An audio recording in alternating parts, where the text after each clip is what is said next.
ফুলের উদ্দীপনা বিভিন্ন গণের মধ্যে কিভাবে স্থানান্তরিত হয়? How is floral stimulus transferred between different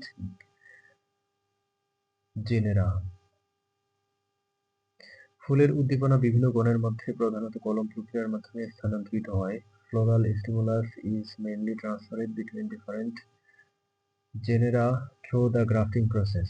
কলম করার সময় একটি উদ্ভিদের শাখা অন্য উদ্ভিদের মূলে সংযুক্ত করা হয়। During grafting, a branch of one plant is attached to the root system of another plant.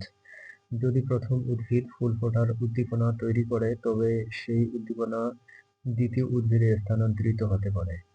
If the first plant produces a flowering stimulus, that stimulus can be transferred to the second plant rootstock.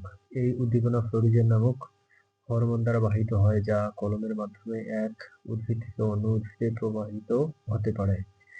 This stimulus is carried by a hormone called phlorizin, which can flow from one plant to another through the graft. ফলে যে উদ্ভিদটি আগে ফুল ফোটাতে সক্ষম ছিল না সেটিও ফুল ফোটাতে শুরু করতে পারে। As a result, the plant that was not able to flower before may also start to flower. Grafting পরীক্ষায় নিকোটিয়ানা সিলভাস্ট্রিস এবং পিটুনিয়া হাইব্রিডা এর ভূমিকা আলোচনা করো। Discuss the role of Nicotiana sylvestris and Petunia hybrida in grafting experiments.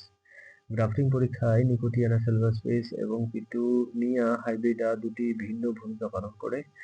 In grafting experiments, Nicotiana sylvestris and Petunia hybrida plays two different roles. Nicotiana sylvestris প্রায়শই দাতা বা উদ্দীপক উদ্ভিদ হিসেবে ব্যবহৃত হয়। Nicotiana sylvestris is often used as the donor or stimulus plant. এই উদ্ভিদটি florigen নামক hormone তৈরি করে যা ফুল ফোটাতে সাহায্য করে। This plant produces the phlorizin hormone which helps in flowering. যখন নিকোটিয়ানা সিলভাস্ট্রিসকে পিটুনিয়া হাইব্রিডা এর সাথে কলম করা হয় তখন নিকোটিয়ানা সিলভাস্ট্রিস থেকে ফ্লোরিজেন পিটুনিয়া হাইব্রিডাতে স্থানান্তরিত হয়। When Nicotiana sylvestris is grafted with Petunia hybrida, phlorizin from Nicotiana sylvestris is transferred to Petunia hybrida. Petunia hybrida, যা সাধারণত ফুল ফোটাতে সক্ষম নয়, যখন নিকোটিয়ানা সিলভাস্ট্রিস এর প্রভাবে ফুল ফোটাতে শুরু করে। Petunia hybrida, which is usually not able to flower, then start to flower under the influence of Nicotiana sylvestris. অন্যদিকে পিটুনিয়া হাইব্রিডা প্রায়শই গ্রহীত উদ্ভিদ হিসেবে ব্যবহৃত হয়। On the other hand, Petunia hybrida is often used as the recipient plant. এটি florigen গ্রহণ করে এবং ফুলের উদ্দীপনার প্রতি সাড়া দেয়। It receives phlorizin and responds to the flowering stimulus. এইভাবে গ্রাফটিং পরীক্ষাগুলোতে দুটি উদ্ভিদ ব্যবহার করে ফুলের উদ্দীপনার স্থানান্তর এবং প্রভাব পর্যবেক্ষণ করা হয়। Thus, by using these two plants in grafting experiments, the transfer and effects of floral stimulus are observed.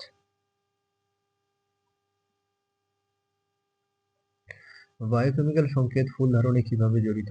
How are biochemical signals involved in flowering? Biochemical সংকেত ফুল ধারণে অত্যন্ত গুরুত্বপূর্ণ ভূমিকা পালন করে। Biochemical signals play a very important role in flowering. উদ্ভিদের ফুল ফোটার প্রক্রিয়াটি বিভিন্ন রাসায়নিক সংকেতের মাধ্যমে নিয়ন্ত্রিত হয়। The flowering process of plants is controlled by various chemical signals. এই সংকেতগুলো হরমোন, প্রোটিন এবং অন্যান্য অণু দ্বারা গঠিত হতে পারে। The signals can be composed of hormones, proteins and other molecules. Florigen নামক একটি হরমোন ফুল ফোটাতে প্রধান ভূমিকা পালন করে। এই hormone called phlorizin plays a major role in flowering.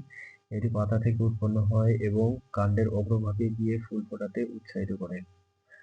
It is produced in the leaves and travels to the shoot apex to encourage flowering. এছাড়াও cytokinin এবং জিবেরেলিন নামক হরমোনগুলো ফুল ধারণে সাহায্য করে। In addition, hormones called cytokinin and gibberellins help in flowering.